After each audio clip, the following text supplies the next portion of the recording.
everybody. Greetings from Heartcare Foundation of India and MedTalks. I am Dr. K.K. Agarwal. In this video, we have Dr. Ajay Kumar, the Head of Department of Gastroenterology at Delhi-based BLK Hospital, who is a gastroenterologist and hepatologist.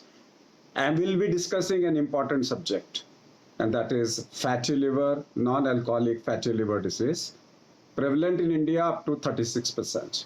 And we'll be specifically talking about the role of various herbs in prevention and management of fatty liver disease.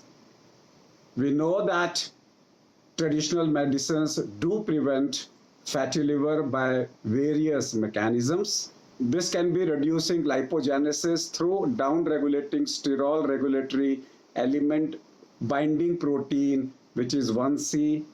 It can also do it by increasing beta fatty acid oxidation by upregulating peroxisome proliferator activated receptor alpha, by increasing insulin sensitivity and reducing oxidative stress through increased antioxidant levels, and by inhibiting activation of inflammatory pathway.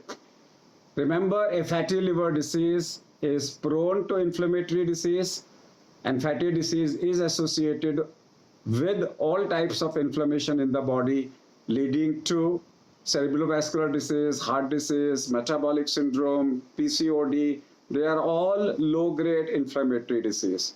So there is a role of herbs which have anti-inflammatory effect in prevention and management of fatty liver.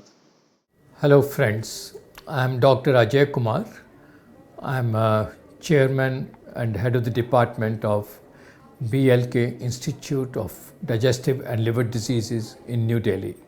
What are the various drugs? First thing, let me talk about the number of drugs which are available at the same time which are in the pipeline. So because of this, today you do not have a single drug which is FDA approved for the treatment of fatty liver.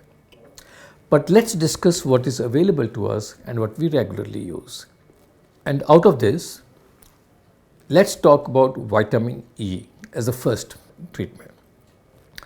The famous PREVENCE trial, published almost 20 years back by Arun Sanyal's group from Virginia in USA. It actually had 3 arms: placebo, vitamin E and pioglitazone, 400 milligram twice a day, used over almost a year. It has shown that it reduces significant fatty liver. It improves the liver enzymes. There are 3 or rather 4 molecules which have shown good results, and out of which 2 are anti-diabetic medicines, that is pioglitazone. But the problem with pioglitazone is that it can reduce your blood sugar, it can gain weight. So it's a reason it's not become very popular in the use of simple fatty liver. But in the patients who are diabetic, there you can use pioglitazone to treat diabetes. Those who have fatty liver, the fatty liver will also be helped. So the recent additions to that has been seraglitazole, which has been recently approved by the Indian drug controller. Seraglitazole is works on fatty liver, but we do not have any published trials on that. These are the initial interim analysis on the basis of which approval has been given, and it has been approved for both diabetic and non-diabetic fatty liver.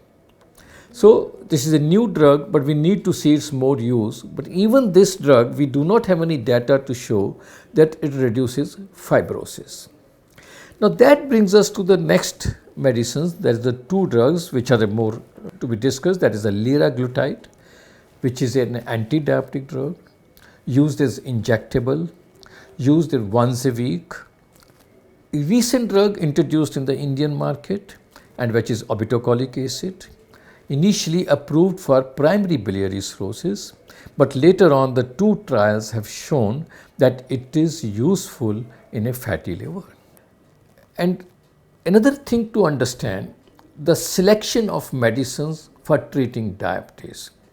There are two medicines which have been clearly shown to have effect on the liver, fat as well as fibrosis, which are basically treatment for diabetes, and those are pioglitazone and GLP analog liraglutide.